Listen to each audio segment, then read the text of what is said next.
안녕하세요. 이명기 목사입니다. 오늘은 나훔 3장 묵상입니다. 나훔은 아주 구체적일 뿐 아니라 읽거나 듣는 자들에게 두려움을 불러일으킬 만한 잔인하고 폭력적인 표현을 사용해 니느웨의 멸망을 묘사합니다.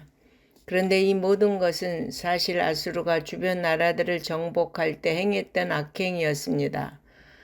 아수르 왕 살마네셀은 이런 회고를 남기기까지 했습니다. 그들이 파놓은 차물을 그들의 시체로 가득 채웠고 넓은 들판을 그들의 시체로 덮었다. 양털에 빨간 물을 들이듯 산들은 그들의 피로 물들였다. 많은 병거들과 말을 빼앗았고 그 성읍 앞에 해골 더미를 쌓았다. 하나님은 이제 니느웨가 그런 일을 당할 차례라고 말씀하고 계십니다. 아수르는 다른 나라를 정복하고 주민들을 죽였을 뿐 아니라 주변 나라에 자기들의 우상을 강요해 섬기게 함으로써 하나님의 진노를 촉발시켰습니다. 북왕국 이스라엘이 멸망을 당한 것도 아수르 신이 하나님보다 능력이 많다는 말에 현혹되었기 때문입니다. 결국 사람들의 마음에는 쾌락과 음란이 가득 차고 하나님을 섬기는 것은 재미없는 일이 되었습니다. 아수르는 마술사처럼 그리고 기생처럼 이스라엘을 속이고 하나님을 떠나게 만드는 죄를 지었습니다. 그러므로 아수르는 하나님의 심판을 피할 수 없었습니다.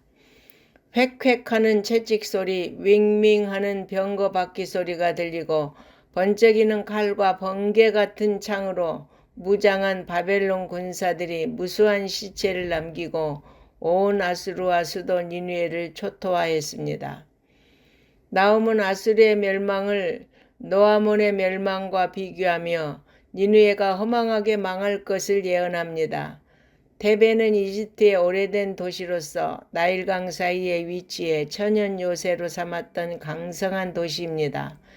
그런데 아수르는 그 데베를 정복하고 주민들을 포로로 삼고 아이들을 돌에 메어쳐 죽이는 악행을 저질렀는데 그대로 당하게 될 것이라고 선언합니다.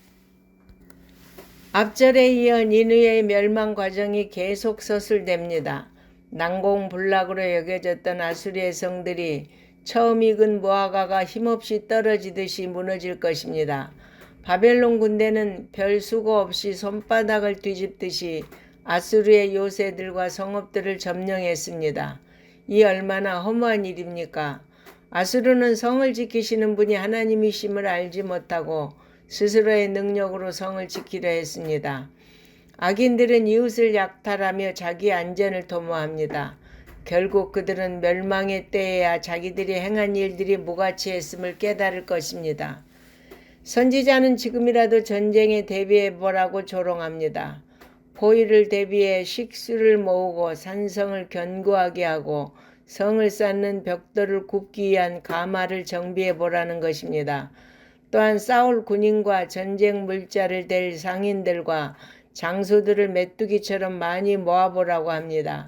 그러나 선지자는 그들이 정비한 가마에서 나온 불이 오히려 그들을 삼키고 메뚜기 떼처럼 많은 군대와 상인들이 메뚜기처럼 흩어져 버릴 것이라고 비웃습니다.